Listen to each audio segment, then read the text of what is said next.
Halo, kami dari kelompok 4. Nah, di sini kami akan membahas tentang hukuman mati.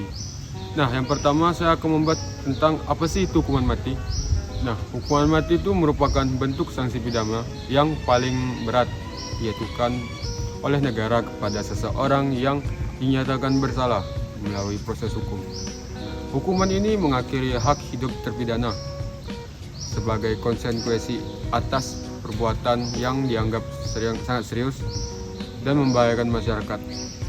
Dalam praktiknya, hukuman mati biasanya diterapkan pada kejahatan yang luar biasa berat seperti pembunuhan berencana, terorisme, dan kejahatan narkotika yang skala besar.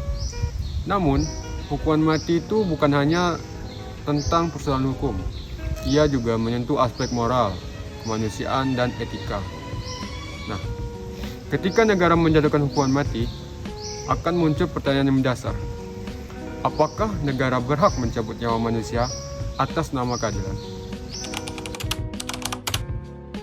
Menjawab dari apakah negara berhak mencabut nyawa manusia atas nama keadilan, ini masih menjadi banyak perdebatan mengenai hukuman mati telah berlangsung lama dan terus menjadi isu kontroversial hingga hari ini.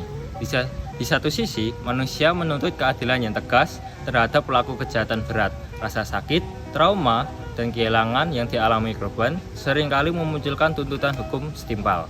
Namun, di sisi lain, muncul pertanyaan etis. Apakah keadilan selalu dibalas dengan kematian? Dalam sistem hukum yang dijalankan manusia, kesalahan prosedur dan salah vonis masih mungkin terjadi.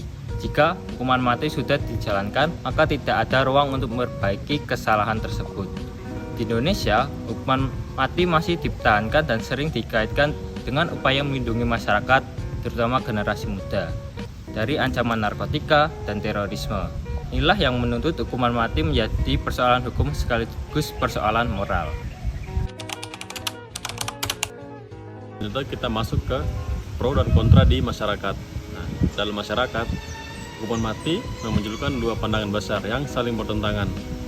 Pihak yang mendukung hukuman mati berpendapat bahwa hukuman ini memberikan efek jerah bagi calon pelaku kejahatan.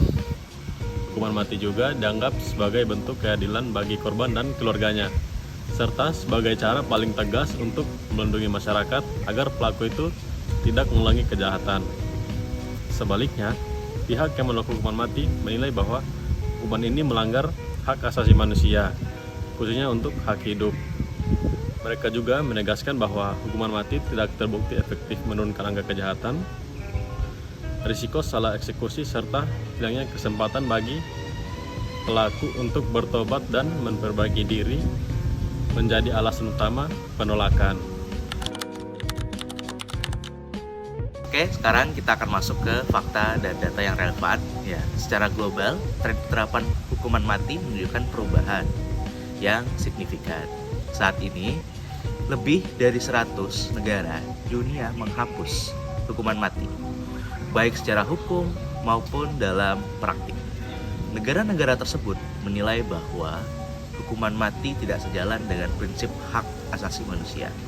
Meski demikian, sejumlah negara masih mempertahankan hukuman mati, termasuk juga dengan Indonesia. Alasan yang sering dikemukakan adalah efek jerah dan perlindungan masyarakat. Namun, laporan berbagai lembaga HAM menunjukkan bahwa tidak ada bukti kuat bahwa hukuman mati lebih efektif menurunkan kejahatan dibandingkan hukuman penjara seumur hidup. Selain itu, data juga menunjukkan adanya resiko salah vonis. Kesalahan dalam sistem peradilan dapat berujung pada eksekusi orang yang sebenarnya tidak bersalah, dan kesalahan tersebut tidak dapat diperbaiki. Selanjutnya adalah contoh kasus. Di Indonesia, hukuman mati sering diterapkan dalam kasus narkotika. Pemerintah berargumen bahwa bandar narkoba telah merusak masa depan bangsa dan menyebabkan banyak kematian secara tidak langsung. Oleh karena itu, hukuman mati dianggap sebagai langkah yang dapat menyelamatkan generasi muda. Dari sudut pandang kemanusiaan, muncul pertanyaan, apakah menghentikan kejahatan harus dilakukan dengan menghilangkan nyawa pelaku? Bayangkan sebuah kasus fiktif namun logis, seorang pria divonis hukuman mati atas tuduhan pembunuhan berencana. Bertahun-tahun kemudian, buktinya baru menunjukkan bahwa ia tidak bersalah. Sayangnya eksekusi telah dilakukan. Dalam situasi ini, keadilan tidak hanya gagal ditegakkan, tetapi juga tidak dapat diperbaiki lagi. Selanjutnya analisis etika. Untuk memahami dilema hukuman mati, kita dapat melihatnya dari berbagai sudut pandang etika.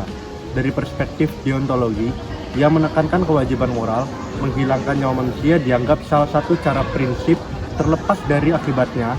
Negara tidak boleh melakukan tindakan yang secara moral keliru, sekalipun dengan tujuan menegakkan hukum. Dari sudut pandang utilitarisme, suatu tindakan dinilai dari manfaat terbesar bagi sebanyak mungkin orang. Hukuman mati hanya dapat dibenarkan jika benar-benar terbukti membawa manfaat sosial yang lebih besar. Namun, jika hukuman mati tidak efektif dan berisiko salah eksekusi, maka secara utilitarian hukuman ini menjadi tidak etis.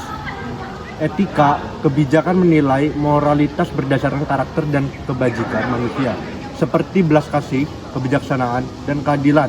Hukuman mati dinilai kurang mencerminkan kebijakan tersebut karena menutup ruang perbaikan diri. Dalam perspektif hak asasi manusia, hak hidup merupakan hak dasar yang tidak dapat dikurangi dalam kondisi apapun. Oleh karena itu, hukuman mati dipandang bertentangan dengan prinsip penghormatan terhadap martabat manusia. Selanjutnya, kampanye ajakan berdampak dengan tema menghargai kehidupan. Setiap kejahatan memang harus dihukum. Tidak ada yang membenarkan kejahatan, namun hukuman seharusnya bertujuan untuk menegakkan keadilan, bukan sekedar membalas dendam. Ketika negara mengambil nyawa seseorang, kita harus bertanya, apakah kita sedang membangun keadilan atau justru menghilangkan nilai kemanusiaan itu sendiri? Jika satu nyawa yang tidak bersalah hilang akibat salah vonis, maka keadilan berubah menjadi tragedi.